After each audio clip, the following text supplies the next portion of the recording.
seat advance thing, or you just sit in your normal seats? There was not much available. I think it was a good crowd. Really? How, on a Tuesday night? It had to have been 16,000. Actually, does it say on? Crap. Holy, yeah, 16,700 people. That's not bad at all. Yeah, it was definitely a good crowd. There was no 2 seats available on the lower deck, so we couldn't do it. Huh. And there's 1 seat available in random sections, but we wanted to sit together. Huh. Who would have thunk? So, on a Tuesday night, on Halloween. OKC helps it. But What's up, and welcome to Bucked Up, Possibly Entertainment's post-game Bucks podcast. After every game, we come to you with the analysis you weren't asking for. If you don't like watching your podcast, you can listen to us on iTunes, Google Play, Soundcloud, PocketCast, and Audioboom. What else? Is there any other housekeeping? Anything else we got going on? I don't think so. Okay, cool. So we just got blown out by the Thunder. And by blown out, I really would like to emphasize that, like, they took our will and they stomped it into the dirt. Embarrassing loss. It was gross. Awful. It hurt. Like, it physically pained me as a Bucks fan. Another stinger. Another stinger. You were at the game. So we're doing another late night recording. Yeah. Rough. How was the crowd during that? Well, the beginning of the game, very good turnout. A lot of fans, but very quiet the whole night. Was everyone dressed up? What percentage of the crowd would you say was dressed up? Because I saw a lot on Fox Sports Wisconsin. Yeah. I didn't see too many. Okay. Maybe 5-ish%. Hey. 10. I don't know. I didn't see hardly any. Who's gonna actually dress up though for the game? Yeah. I wouldn't have. I didn't. But going into the game, I took down some of their team stats. Thunder were shooting 33.5% from deep, 22nd in the league, but the 7th most in attempts. So I was worrying they would start hitting their threes, which, spoilers, they did. Usually they scored 21.8 points off turnovers, which is pretty good. Their offensive rating going into the game was 104.8. I'm sure this game will help a lot. And their defensive rating, surprisingly, a pretty good 96.3. Us going into the game, 3-point percentage, 38.4, 6th in the league. Yeah, that was pretty good.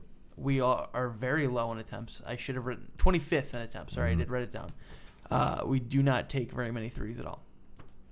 8th in assists at 23.3, and we average 14.8 turnovers a game. So going into the game, I was worried about them starting to hit their threes, especially since our defense likes to give up so many open corner threes. Now, starting off the game, I was very impressed on offense with ball movement. For the first 4 or 5 minutes, towards the end of that stretch, we got a little stagnant on offense. Thunder took a 13-8 lead. And I texted Luke, who also works at Possible Entertainment. You saw him in the Blade Runner review, and he'll be on the show later. That because of the lineup that Jason Kidd trotted out after that 5-minute stretch, I texted him and I said, "Wow, Jason Kidd wants to lose this game early." I see. I saw that, yeah. And it's true. That was one of the weirdest and dumbest decisions I've ever seen. That was after 2 fouls by Giannis, though, correct? 2 fouls by Giannis, so you got to pull him in that instant. You have instant. to put Mears in if you're Jason Kidd or somebody, but Mirza is the option. But then they paired Mirza with Rashad Vaughn at the 2 guard. They left Chris Middleton to stay at the 3. Did Henson come in at that point? They put Delly in at the 1, and they did bring in John Henson in at the 5. That is...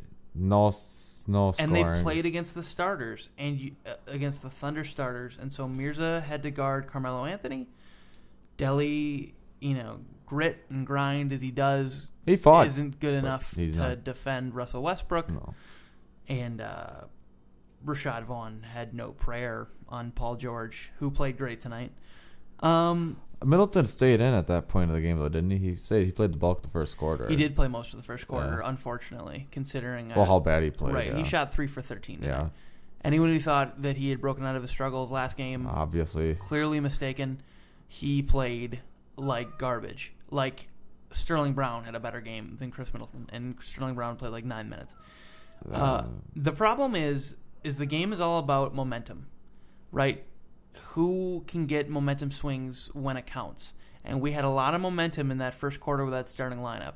Oh, yeah. And then the Thunder started to swing it back their way.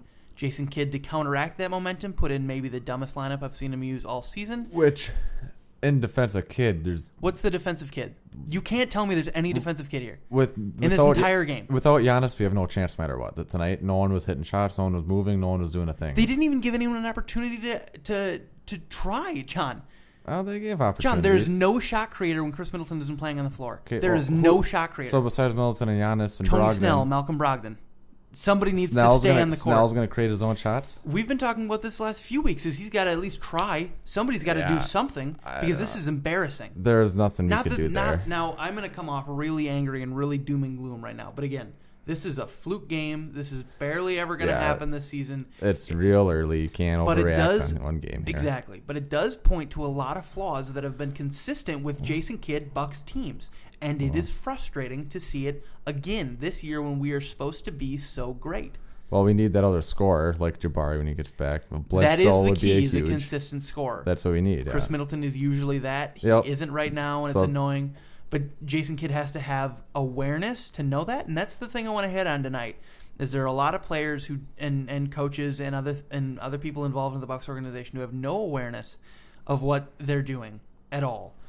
Jason Kidd obviously is much smarter than me, knows what he's doing as a coach. And so as a backseat coach, obviously I can sit back here and make all these decisions. But it baffles me, a lot of these calls he's making. It absolutely baffles me, some of these rotations he's trotting out. It doesn't make any sense. It doesn't make any sense. No, there wasn't much to do tonight, though. Nothing. I mean, I wish we'd have seen Liggins earlier. Yeah, Liggins wakes a little more sense in my book too, but nothing was working tonight. Here's the thing, though, John, is he didn't try anything new. No, everything I agree he with tried that. is things that he's done before, and they've all failed before. He put Rashad Vaughn in with 6 minutes left in the first, right? Okay, Rashad Vaughn, who we had dropped his option today. The front office had made a decision that from now on, Rashad Vaughn is not part of the future in a professional capacity. Maybe a two-way, maybe a G League contract, but he is not a part of the future. Yeah. Jason Kidd thinks that it's okay in one of the biggest games we're going to play in this early part of the season, a game that we really need to take if we can. He decides to put him in with 6 minutes left in the first, John. A player that they decided before had no future with the team. Oh, yeah, I agree. I mean... It was, I don't know. What sense does it make? I can't make sense of it. No, I would have. I'd been perfectly fine seeing Sterling Brown go in at that point. Sterling Brown. Well, I wanted to see Liggins. Yeah, that was the guy I wanted. Keep Snell in. Here's the problem: is we have this cavalcade of two guards. We talked about this a few weeks ago. Mm-hmm. Way too many two guards, and Rashad Vaughn is the one you're trotting out in an important situation. And you can make the argument, oh, well, he's a shooter. But look at his three-point shooting stats the last few years. It's the same argument as with Mirza. Very inconsistent. They're a shooter and they can bring us back. But at the same time, John, clearly they're not consistent shooters. Well, clearly, we have all the stats that's telling us they're not. So why does Jason Kidd insist on bringing them out anyway? Yeah, I don't know. It doesn't make any sense to me. I still think no matter... Mirza makes more sense because of spacing, right? Mirza makes sense because... He's a bigger body, too. Exactly. You can bring whoever's playing the four on defense out of the paint so Giannis has a clearer lane. That makes total sense. But Rashad Vaughn, John? Rashad Vaughn. No, I agree. What the hell? I do think no matter what we did tonight, it wasn't going to work. But we don't know because we didn't do anything different. Yeah, well, he tried bringing Wilson in the second quarter. Okay. So okay. You gave him a chance. Sure. So what do you want? What else can you do there? We already had a 20-point deficit, John. Yeah, but that was in the second quarter. There's still plenty of time. 100%. But the lineup they had trotted out to make I use of agree. DJ Wilson included Rashad Vaughn, I believe, still. It was another garbage time lineup that wasn't making use of his skills. If you really want to use DJ Wilson, I know Giannis, you put him in place of Giannis got a third foul again, which killed us. Giannis was in foul trouble, but that's not an excuse. It's not. Straight up, it's like not. Well, without Giannis, we had no movement whatsoever. But whose fault is that? It's the offensive scheme and Jason Kidd's. We have plenty of options. Brogdon is an efficient scorer. Snell is an efficient scorer. Mirza in Phoenix was a better scorer than he is now. Now, I don't blame the scheme. I don't blame the scheme for Mirza. He's clearly just not going to work out here. But like Deli's a really good spot up shooter his whole career. We clearly have options. We're just not making use of them. Yeah, it's Why not the working. hell not? How? Yeah, but you're right. It's not working. And the games we've won this season, we've won because Giannis has been spectacular. That's what I'm saying. He got in foul trouble. That's all we have so far is Giannis. A great shot. Okay, but we can't blame everything else not working on Giannis not being able to save. No, I'm not trying. I'm just saying when he's out. No, I agree with you. Yeah. I'm just saying that something else has to change, or this isn't a winning team. Right? No, there are a lot of things where have to LeBron's change. not on the floor, and the Cavs need to. Well, they have more scores. Yeah, do they this year? Well, no, that's actually, a story I'm talking for a about different day. last year and 100%. years ago. But yeah, exactly. You're right. Consistent scoring is huge, and that's a Which big part of how we change that. But Tony Snell is a totally efficient scorer. Why is he not that when Giannis is off the court? Giannis does a lot of extra creating. Sure. That means we need another shot creator. Yes, Malcolm absolutely. Brogdon is that. Why is Malcolm Brogdon never... why did Malcolm Brogdon only play 20 minutes I know, I was wondering that he too. He only played 20 minutes tonight. Yeah, what the hell? I don't know what that was about either. I was wondering that too. But So, there are just a ton of issues that I have problems with, and awareness. I really... Malcolm Brogdon is someone who has a ton of awareness and has ever since he came into the league. Mm-hmm. Situationally, he knows exactly what's going on. Jason Kidd, I feel like you have to have tons of awareness to be a head coach. Obviously, clearly, it's one of your biggest assets. But like, you need to be able to be aware of the shifting momentum of the game, and he clearly wasn't tonight. Also think, I mean, the game was out of reach for a lot of it. I mean, there's always a chance here and there, but you got to save some guys their minutes on tomorrow night heading to Charlotte. Back-to-back nights. Charlotte's off tonight, I believe. Yeah, that's totally fair, but so you got to save a couple minutes. I also don't believe that in the middle of the second quarter, even with a 20-point deficit, even if it was 30, that you can chalk up the game as a loss. Oh, not at all. I'm not saying that. There's always a chance, but when it's a 20-point game through a majority of the game, you got to think about tomorrow night. Yeah, and that's why nobody played for most of the fourth. Yeah, exactly. That's partly why I think totally Malcolm fair. only had 20 minutes tonight. But. Oh, sure. That's a totally fair argument. Mm-hmm. But then, what did Deli have for minutes tonight? Can you take a look for me quick? Where are all our papers? Deli had 20 minutes as well. Right. So how? How are they playing equal minutes? When one is clearly a better player. Oh, absolutely. And someone who can create his own shot. Did he even play in the fourth quarter? I have no idea. I don't remember him, but he could have. I don't remember playing at all in the fourth quarter. Malcolm only took 4 shots tonight. Yep. For your second best option currently, that's unacceptable. And I don't blame it on Malcolm. I blame the ball not being in his hands. And the best way to get Malcolm the ball in his hands is give him a lineup without Giannis. Not that they don't work great together, because they do. Their pick and roll is fantastic. But Malcolm can score on his own. Utilize that. You can't put out a lineup where no one can score on their own or create for other people. Generally, that's Middleton's job, too, which he did not do tonight. But he hasn't been doing it. Jason Kidd needs to be aware of it. Which it's only 7 games in, but so... Right. What I would like to see is Thon Maker when they do the transition of, Henson or Moose eventually into the playing with the starters, which, has its own problems with spacing. I would like Thon to start being that kind of player because he gets tons of open looks. He's wide open out there. He's got to shoot. All the time. He's wide No one open. guards him out there. No, they really don't. That's the unbelievable thing. Yeah. Is that Thon is someone with, it seems like, very little awareness of what is going on in the court and what his situation is. Yeah, he's got some work to do, but he's got to shoot the ball when he's wide open. That's exactly what I'm saying. Is you need to be aware that if you have 5 feet in front of you of room, that you're a 35% 3-point shooter, and you need to take them, every one of them that you get, until they start guarding you. Mm-hmm. And he has shown in small stretches, like Tony Snell, except in a flashier way, that he can put the ball on the deck. And so when they leave you wide open lanes, you need to take them. Yeah, he needs to be aggressive. He had an one tonight. He had a nice drive. Very nice. He should have had awkward, but you should have had 4 or 5 more drives. Well, yeah, he's got to be more aggressive. Yeah, absolutely, and that it all comes down to awareness and being confidence and awareness. Yeah. Malcolm Brogdon is extremely confident and extremely aware of everything going on in the court at all times. Thon is the exact opposite. Yeah, that's Brogdon, 25 years old, and Thon, 20. Yeah. And hopefully it'll come with age. Yeah, I still very absolutely young, believe very in young. Thon, and I think he's even now is great in the starting lineup and will be a big deal come the playoffs, just for spacing for Giannis. But I get worried. I get very worried. Oh yeah, there's lots of time here in the season though. I wrote on here, it's like MJ on Priscilla when Mirza's on Melo.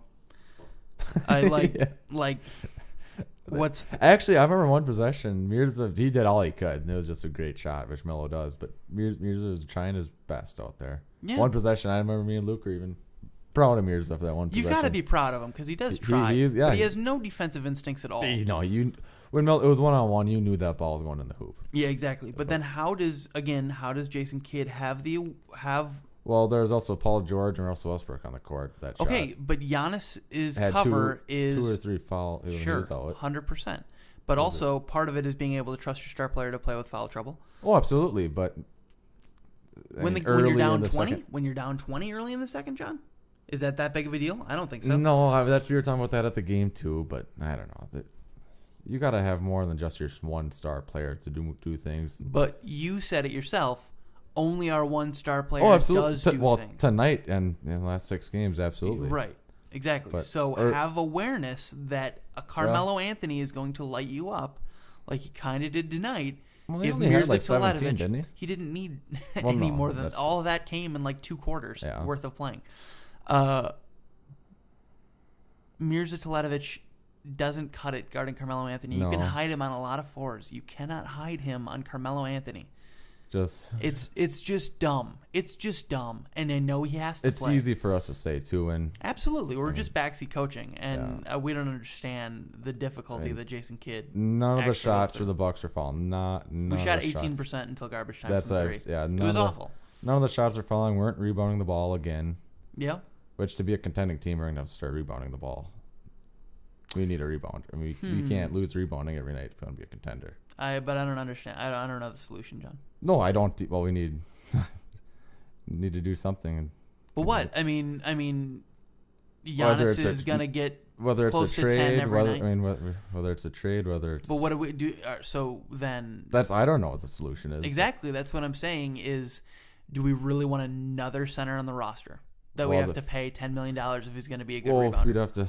Maybe possibly trade a Henson, but at his value ain't too high. Yeah, nobody's going to trade a good rebounder for John Henson. No, that's what I don't know what to do. Exactly. But that's my point. Is it's really easy to backseat this stuff. Oh, that's what I'm saying. And say, wow, well, rebounding's awful. But like, what do you do? I don't know. Well, shots are gonna. I mean, we have shooters on this team. Shots are gonna fall. Yep, we absolutely do have shooters on this team. So I'm not too worried about the shooting right now. But we need to get. Someone's got to get a solution for our rebounding. Speaking of centers, Greg Monroe expected to miss at least 2 weeks with calf strain. That hurts. This comes from ESPN.com news services. No writer. I'm sure somebody wrote it, but Milwaukee Bucks center Greg Monroe is expected to miss at least 2 weeks because of a left calf strain. Bucks coach Jason Kidd told reporters Sunday that Monroe had played through the nagging injury since training camp, and that the 8-year veteran aggravated the injury in Friday's game against the Celtics. Monroe, who did not play in Sunday's 117-106 victory over the Hawks, is averaging 6.8 points and 5 rebounds in 5 games this season. Not too many minutes with that either. No, and he really hasn't been playing. Moose is a fantastic rebounder, especially for no vertical at all. But I do think that I really do think that his days are numbered in Milwaukee. I don't think we re-sign him at the end of the year, or maybe he's even gone before that in the trade. Yeah, I wouldn't be surprised. And everyone knows the trade we're talking about. That Bledsoe trade fixes a lot of issues right now, man. And I don't know if it fixes them, but it helps. It's certainly a step in the right direction. Getting a guy like Bledsoe would give us that other scoring option, which we obviously need. A guy who can create his shot. And another person to stagger throughout the game so that Giannis doesn't have to play 48 minutes. And if Paul Malcolm would come off the bench, that's a great player to come off the bench. Absolutely. Are you kidding me? And this is the last thing that I'll say about Eric Bledsoe until more news breaks, because we've talked to death about this trade and everyone's sick of hearing about it. Oh, yeah. But my point is that the Suns have to get on with it. And Yeah. I feel really bad for Eric Bledsoe for having to sit and not be able to play. This is his job. He works night in, night out to be able to do this. Yeah. And I feel really bad for the guy not to be allowed to, because he's playing too well, for wanting to win. It sucks. It really sucks. And they just need to make a deal. This happened with the Kings when they wanted to trade Boogie. Divac, or whatever his name is, their GM, said he was asked, "Is that the best offer you guys got for Boogie? Because they barely got anything." Yeah. And he said, "No, I got better offers 2 days ago, but I waited on it." And that's exactly what the Suns are doing. Their leverage is lessening the longer they wait on Eric Bledsoe. They're not going to get better assets. No, the longer they wait, they're going to get worse. That's what happened to. Exactly. And I do think that maybe Horst gets a little fire under his ass to do something about it. Especially after an aggravating game like tonight. Exactly. So maybe we end up, because the rumor was that I had heard on ESPN today, we made an offer of either Monroe and Delhi or Henson and a first. I wouldn't be surprised if that offer goes from Delhi and Moose to Delhi, Moose, and a first, just to finish it, just to get it done. And I have no problem with that. If you could ask me, if we could get an Eric Bledsoe type player in the draft, you'd take it every time, right? So why not trade for an Eric Bledsoe? I don't know what else to say about tonight, man. It was just gross. Garbage time. I thought DJ played really well along with Sterling. I was really impressed. I think they're both going to be good players in the league. Consistent shooting needed. And then here's the other thing is Delhi has multiple times now this season denied Giannis the ball when Giannis has asked for it. Does a lot of dribbling. Sure, and that's a problem in its own.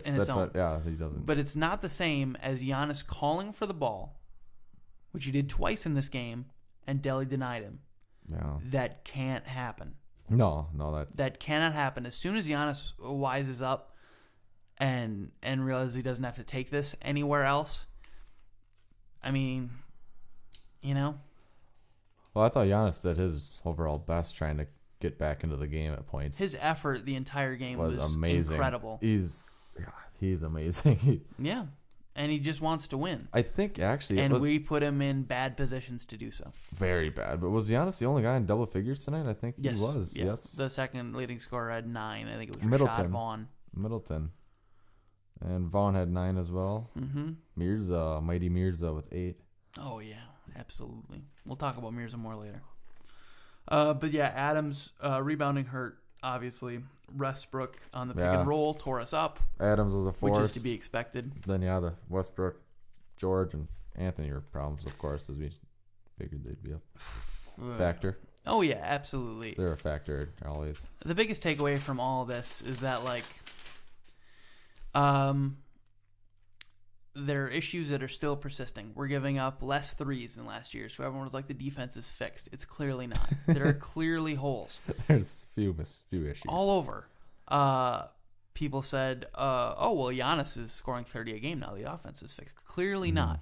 Clearly not. We need more than just Giannis. Right. And we need to get to fixing them, because even as a fan, it's stressful and hard to watch games like that. Get pains. It's aggravating, but absolutely. I just got to think it's 7th game of the season, and you got 75 more. Plenty of time to do some fixing. Absolutely. Okay, that's so we are going to do a deep dive. Well, do you want to talk about what happened with the Thunder? Who was outstanding there? Was anyone? I mean, we all knew what was coming. Yeah, Adams was a Roberson force. Roberson played well. Yeah, Roberson hit a 3. Had 9 points. Yeah. He had as many as the second leading scorer of the Milwaukee Bucks, and Roberson is one of the worst offensive players. Yeah, that's usually not a good sign. Not a good sign. Generally not a good sign. But other than that, I mean, we kind of shot ourselves in the foot. Yeah, he didn't hit hardly any shots, and just a bad game. The people know it was a bad game. Yeah, I mean, there's really nothing else to say about it. We'll see how we bounce back against the Hornets. I think huge game really tomorrow telling. night. Yep. I think it'll be really telling of the team. Of not only of the team, but of what kind of impetus Jason Kidd has on him. Yeah. Watch him very closely in the kind of lineups he puts out there, because clearly, if I was Wes Edens, I would not be happy at all seeing a lot of the rotations and stuff Jason Kidd was going through. Not that necessarily that's something that an owner is talking to Jason Kidd about, but clearly Jason Kidd is already on the hot seat. A lot of the Bucs community does not like him at all. And I do think it's very possible that maybe there's a fire lit under his ass now, because that's everyone. All the owners keep talking about this team as competing for a championship, and we're clearly not there yet. Well, not but yet. If that's the expectation, then anything that went on tonight is unacceptable. It's unacceptable if the Golden State Warriors came out and had a game like that, or even the Cavs, which they have been. People would be losing their minds. And they are about the Cavs right now. Yeah, but the Cavs are going to go to the finals again this year. Right. So yeah, that'll be interesting to watch tomorrow. I think that's a much more telling game. We should pull out with a win 90 times out of 100, but tomorrow's actually a very, very big game. Huge. Early in the season. Absolutely huge. Okay. Quick shout out to. We call it Around the Web usually, but one of the things I want to shout out today is the Low Post last Friday. Zach Lowe's ESPN basketball podcast was with Kevin Arnowitz from ESPN also. He writes a lot for ESPN Insider stuff. They did just a whole hour-long podcast about the Bucs, and it's excellent. It's excellent. They go over the defensive scheme, which is something that I think a lot of people talk about but don't understand, and I think it's that episode does a really, really good job of breaking it down. And a lot of other stuff, the future, Jabari Parker they talk about. They don't really talk about the Bledsoe deal, but I guess that's kind of our lane. Glad they stayed away. And the other thing is The Atlantic has a great article titled Basketball's Positionless Saviors Ready for Prime Time. Shoot threes like Bird, dunk like Jordan, or pass like Magic. A new generation of NBA stars led by Milwaukee's Giannis Antetokounmpo no longer have to choose. And it's really just kind of about the future of the NBA and positionless basketball. You've read all about it before, but it's great. It's by Alex Wong. Another great article. I'm sure you've read 15 like it, but The Atlantic always does amazing work. This is one of the greats. So there's that. And then also, just to bring attention to it, an electrician died after an accident at the site of the new arena. He fell off an 8-foot ladder and started complaining about chest pain, so he went to a hospital and he suffered some traumatic injuries and he died. So our thoughts and prayers go out to him and his family. Any other housekeeping? Not really housekeeping. Anything else around the web? Have you read anything, seen anything of the Bucs lately? Oh, not lately. I've been worried about watching it because I do watch a lot of the Herd, Colin Cowherd, the Herd stuff on YouTube later, just bits and stuff. One of the bits he had up for a long time was Giannis Antetokounmpo won't be the next LeBron James, and I was always scared to watch it because I like Cowherd. I barely ever agree with him, but I like him as an entertainer. I was worried he would convince me that he was right, but it's not a very good argument for Colin. No, he used a lot of cumulative stats, including his rookie season, which wasn't very good, and stuff like that. Yeah, so I think the biggest story with Giannis is his growth over time has been astronomical, and that's what you look to. But yeah, other than that, nothing crazy. Is there anything else that we need to talk about tonight? Well, World Series, I think, had Game 6 tonight. I think the Dodgers won. Dodgers did win, forced to Game 7. Yeah, so tomorrow night. Fascinating. That'll be interesting to see. Absolutely. Sucks it's on the same night as the Bucs, but it does suck. It really does suck. Because the Bucs take priority over everything. Yeah. But it's exciting. Exciting, yeah. Game 7 World Series. Absolutely. Have you watched any of the new Stranger Things yet? No, actually, I think Luke was just talking about that. Did you watch season 1? No, I didn't. Oh, that's crazy, man. You gotta watch it. I am almost done with season 2. I watched it while I worked on the new intro. It's really good. I wouldn't say it's great, and I'm thinking about doing a review for it. There you go. So yeah, watch out for that in the coming days or maybe weeks. I don't really know yet. Other than that, have you done anything else? Work. All right, this has been Bucked Up. I'm your host, Nick Schneider. That's John Monk. Oh, I got a Halloween joke I heard. Oh, sure. Give it to me. I was going to actually do it at the beginning of the show 100%. to cheer up the night. Sure, we'll do it at the end to cheer up the night. Yeah, so after a terrible night, I got a joke to end it good. It goes something like, what does a ghost use to wash his or her hair? I don't know what. Shampoo. That's excellent. Yeah, That's really good. A very good one to cheer up the night, I think. We should have done it in Halloween costumes tonight. Don't really have much here. No, but we could have if we thought ahead. Yeah. We never really think about the show until we do it, and that's part of the problem. We could have been... Ooh, we could have done like bango costumes. That would have been fun. That would have been cool. Got a nice sweatshirt for the night. Yeah, no, it's like Christmas right now, yeah. so I had to wear the Christmas sweater. Well, tomorrow's November. It is, but even then, like, the snow was ridiculous, man. It was really cold, my drive up here. It was really, like, freezing. I think it was 27 degrees today at one point, or when I got home tonight here. 21? 27, my car said. Still, holy mackerel. It's freezing close to. Technically freezing. Yeah. If you go by the scientist's freezing point. Right, but who trusts scientists? Yeah, I mean, 32, you never, Right. I trust scientists about as much as I trust the generals. And Donald Trump knows more than the generals. So, this has been Bucked Up. Remember to subscribe to the channel, share it with your friends, like the video. If you're listening on iTunes, please, or Google Play, which it says 0 people are listening to on Google Play, so I doubt there are any of you. But we'll see. Or any of the podcast services around the world. Please remember to rate and review the video. That would mean a lot. That would really help. You can follow me on Twitter at PE_N_Schneider. You can follow him at JohnMonk1. You can follow our group account at PossiblyENT. You can follow Luke at CheeseBeerDeer. We talked about him tonight. What else? Is that it? I think that's it. All right. Peace out. Won the fourth quarter tonight. We did win the fourth quarter. And that's really something to hang your hat on. And end the game on a strong note. Yep. Ready for tomorrow night. Yeah, keep that momentum. See, the game's all about momentum. That's what I'm saying. Starting tonight.